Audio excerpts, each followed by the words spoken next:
Assalamualaikum warahmatullahi wabarakatuh. Hello class, how are you doing? Okay, I'm pretty good. I hope you all stay healthy and always stay at home. Okay, hari ini kita akan belajar tematik 4D. Jadi persiapkan buku pulpena kalian. Okay class, before we start, let's pray together. Praying begin. Bismillahirrahmanirrahim. Rabbi zidni ilman nafi'a warzuqni fahma. Ya Allah, please give me your blessing of knowledge and understanding.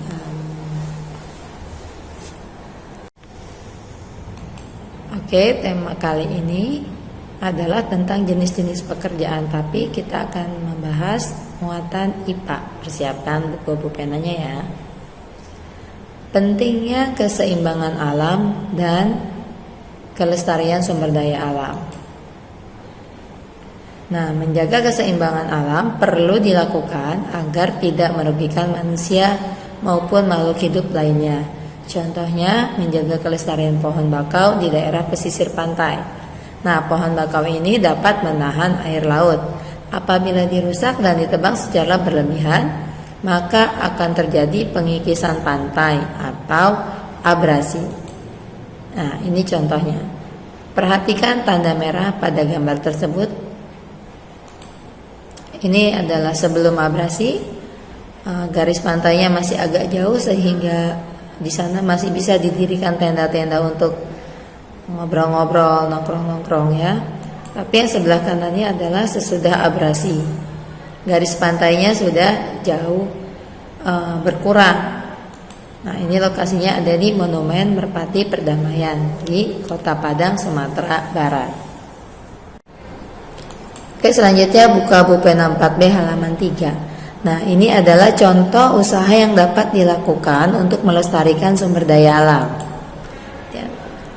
Nah, sumber daya alam adalah segala sesuatu yang ada di alam dan digunakan untuk memenuhi kebutuhan hidup manusia.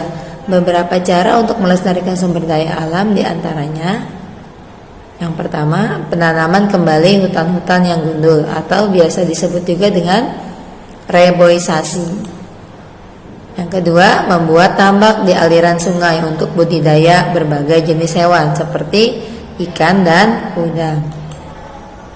Yang ketiga, untuk meningkatkan penggunaan sumber daya alam yang tidak terbatas seperti angin, matahari, dan tenaga angin supaya bisa diperbarukan.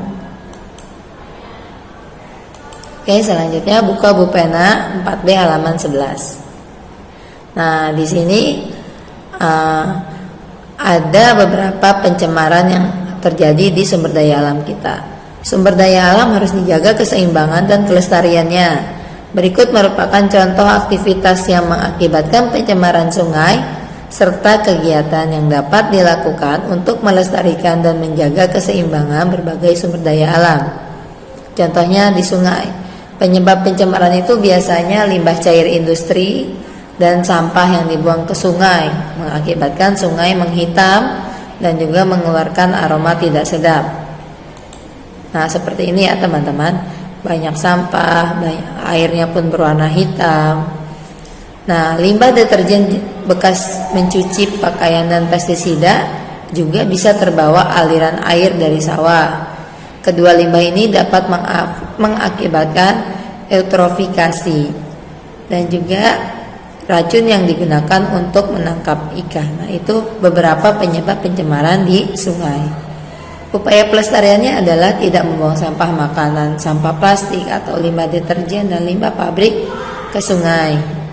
Yang kedua, tidak menggunakan bahan peledak atau racun untuk menangkap ikan di sungai. Yang ketiga, melakukan kegiatan pembersihan dan pemeliharaan tumbuhan di sekitar sungai secara berkala. Kalau sungainya kotor seperti di gambar, apa yang akan terjadi? Pertama, pasti merusak ekosistem hewan yang ada di sungai. Ya, ekosistem. Lalu merusak, akan terjadi juga pencemaran udara karena akan menyebabkan bau yang sangat tidak sedap.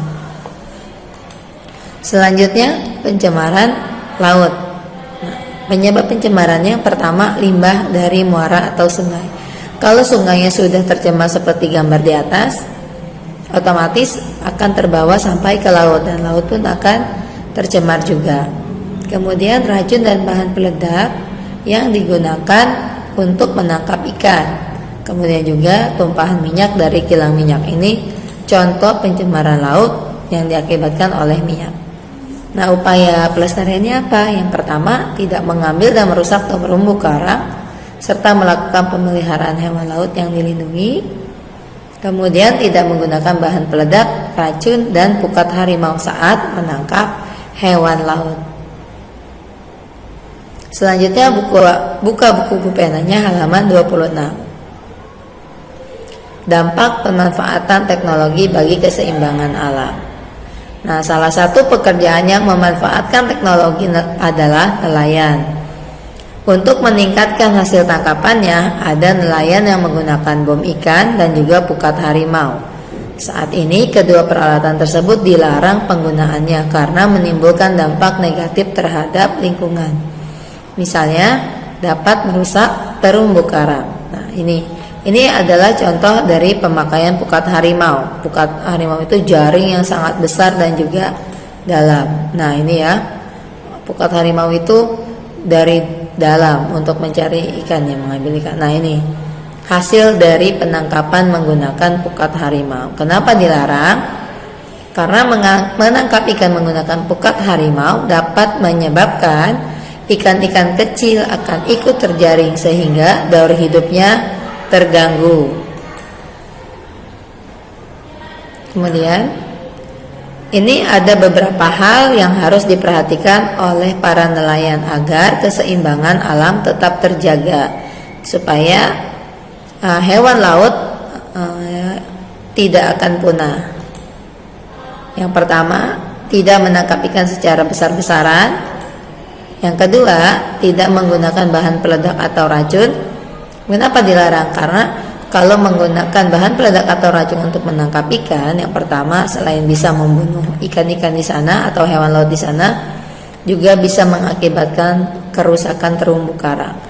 Karena terumbu karang adalah rumah ikan, kalau rumahnya saja rusak, otomatis ikannya pun tidak akan nyaman dan bisa jadi mati di dasar laut sana. Yang ketiga, tidak menggunakan pukat harimau. Kemudian memperkirakan daur hidup ikan. Nah, ini di Indonesia ada nelayan yang masih menggunakan peralatan tradisional untuk menangkap ikan. Ada juga yang sudah menggunakan teknologi modern. Nah, ini perbandingan nelayan tradisional dengan nelayan modern. Ya, dan juga ada perbedaan, juga ada persamaannya. Ya, nelayan tradisional biasanya menggunakan perahu layar tanpa mesin, mencari ikan.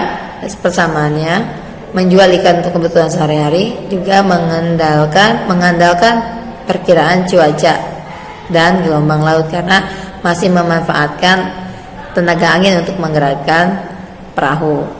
Nah, menggunakan peralatan tangkap sederhana seperti jaring yang tidak terlalu besar, tidak menggunakan pukat harimau ya. Nah, sedangkan nelayan modern itu menggunakan perahu bermesin, kemudian menggunakan peralatan tangkap modern, juga memanfaatkan gelombang suara. Nah, ini ya perbedaan antara nelayan tradisional, nelayan modern, dan juga persamaannya. Buka buku pena halaman 33. Penghematan sumber daya alam di kehidupan sehari-hari. Agar persediaan sumber daya alam tetap terjaga, salah satu caranya adalah menghemat penggunaannya. Hal itu dapat kita terapkan pada kegiatan sehari-hari, contohnya seperti gambar berikut. Nah, ini ada yang sedang mencuci motor. Nah, saat mencuci baik itu motor, pakaian, mobil atau yang lain-lain, kita harus hemat pemakaian airnya ya. Kemudian nah ini mendaur ulang barang-barang bekas. Ini adalah contoh tote bag yang terbuat dari bekas kemasan minyak goreng.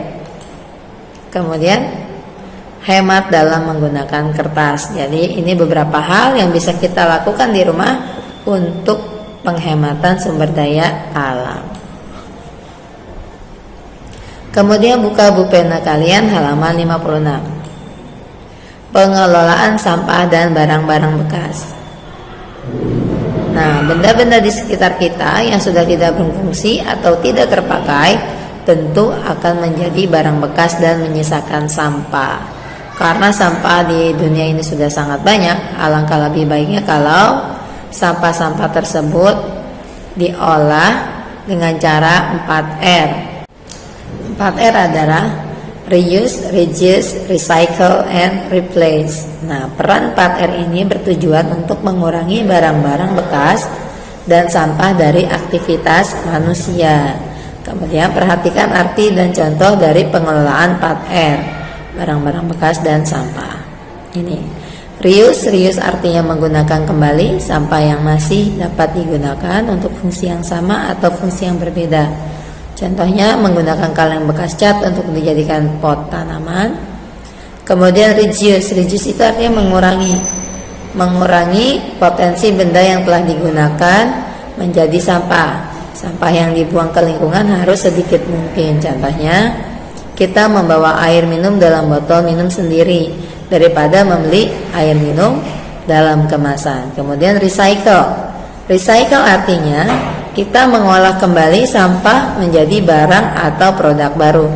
Contohnya tadi ya teman-teman, tote bag yang terbuat dari bekas kemasan minyak goreng. Kemudian replace artinya mengganti benda yang biasa digunakan dengan benda yang ramah lingkungan. Contohnya memilih menggunakan sapu tangan daripada tisu saat mengelap keringat. Okay, it's time for the task of today. Tugas hari ini adalah kalian kerjakan atau mengisi tabel buku tematik 4D halaman 16 dengan 2 buah contoh kegiatan pelestarian sumber daya alam. Halaman 16. Oke, kerjakan, fotokan dan kirim ke wali kelas kalian. Okay guys, I think that's enough for today. That's it for today. Thanks for watching. Don't forget to like and subscribe this video. Bye bye. Assalamualaikum warahmatullahi wabarakatuh.